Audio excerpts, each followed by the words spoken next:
Alors, comme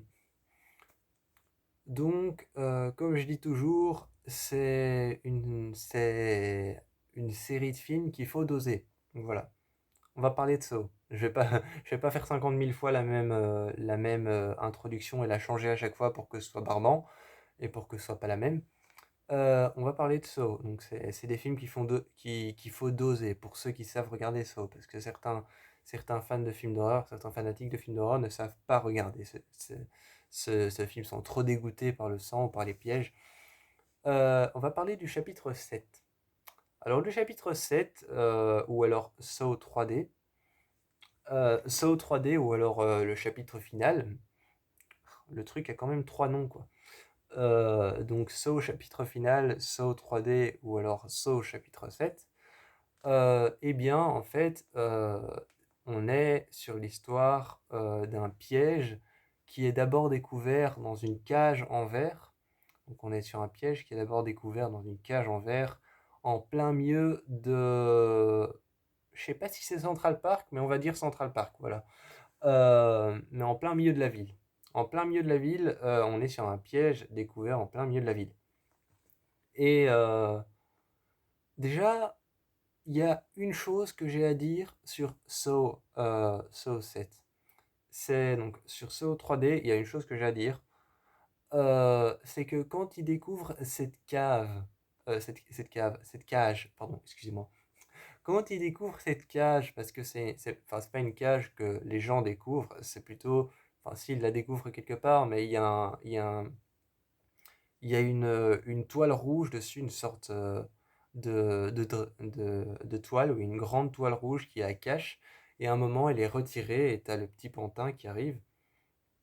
Et évidemment, oui, c'est vrai qu'en la retirant, ça fait un peu genre spectaculaire, tour de magie, c'est vrai. Mais il y a eu une réaction des gens que je ne comprends pas, c'est que t'as des gens avec leur GSM qui se mettent à filmer. T'as des gens qui restent plantés là et qui regardent, alors qu'il y a une fille qui est enchaînée au-dessus. Il y a deux scies circulaires avec deux hommes qui sont évanouis devant les scies circulaires. Et avec une scie circulaire au milieu qui est censée monter. Euh, Parce que le but du jeu, en fait, c'est qu'il soit comme ça. Il y a une scie circulaire au milieu.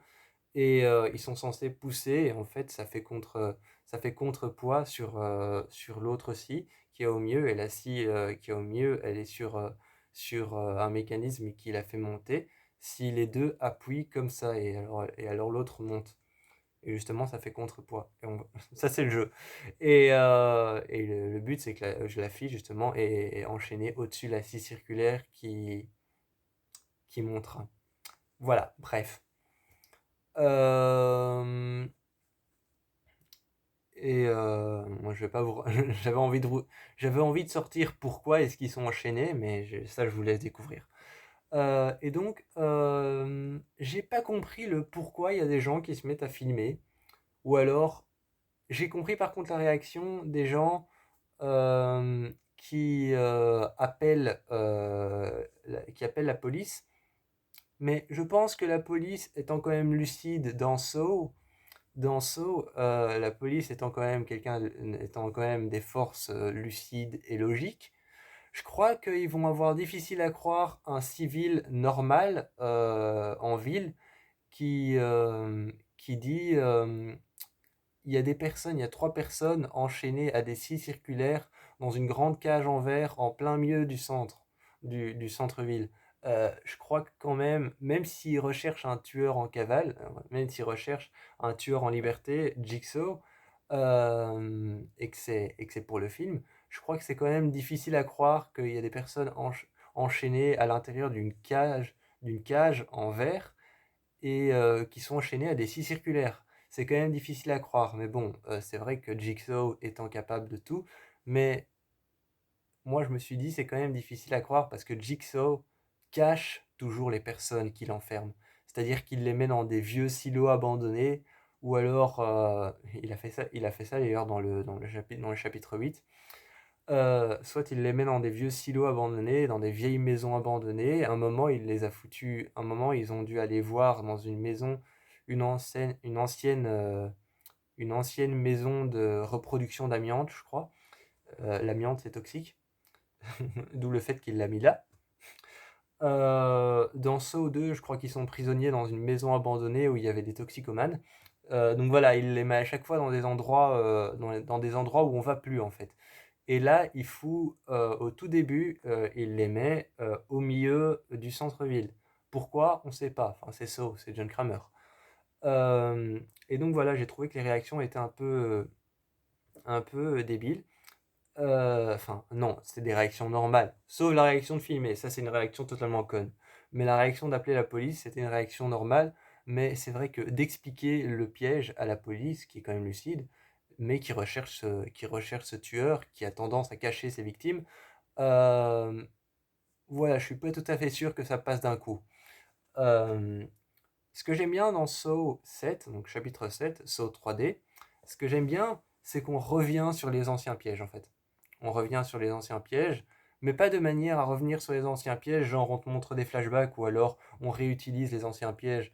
Non, on revient sur les anciens pièges, c'est-à-dire que le dénouement de la fin, comme il y a à la fin de chaque Saw, il y a un dénouement où on reprend des parties du film et on t'explique finalement comment John Kramer fonctionnait pour de vrai. Parce qu'on te montre un film et John Kramer fonctionnait d'une certaine manière et tu vois pas tout de suite comment il fonctionnait, c'est seulement à la fin qu'il y a une musique d'ambiance un peu terrifiante et on te montre plusieurs flashbacks, on reprend des choses qu'ont dit les personnages et on t'explique en fait ce que John Kramer voulait vraiment faire. Et à la fin, tu comprends en fait que dans Saw 7, dans Saw chapitre, non, dans Saw 3D, dans Saw chapitre 7, en fait, c'est juste que ce chapitre, en fait, c'est un peu la clé du chapitre 1. Donc voilà, donc c'est ce que j'aime bien dans Saw 3D, ou alors Saw le chapitre final, j'allais dire Saw les origines. Euh, il n'existe pas encore celui-là. Il y a Saw l'héritage, mais les origines, ça pourrait être une idée hein, pour le chapitre 13. Oui, il y a le 12 qui est déjà, il y a le 12 qui est déjà en préparation. Euh, donc, c'est ce que j'aime bien, c'est qu'on revient vers la fin, vers le début. Euh, donc vers la fin, on revient vers le début. C'est ça que j'aime bien. C'est cette idée de faire une sorte de boucle en fait. Voilà, donc pour ceux encore une fois qui ont les yeux assez accrochés et qui savent regarder ce genre de film assez sanglant, euh, je vais dire aussi pour les fans de Evil Dead, même si Evil Dead c'est vrai que c'est à la limite, c'est trois crans en dessous de Saw quand même. Evil Dead c'est quand même trois crans en dessous de Saw, même si c'est assez glauque. Pour ceux qui savent regarder Evil Dead, vous pouvez tenter Saw un jour ou l'autre. Si vous l'avez déjà regardé, tant mieux. Et pour ceux qui ont pour ceux qui ont les œufs, pour ceux qui ont les yeux assez accrochés et qui ont assez de force pour pouvoir tenir devant ce genre de film, je vous encourage à aller voir le chapitre 7. Et moi, je vous fais plein de bisous.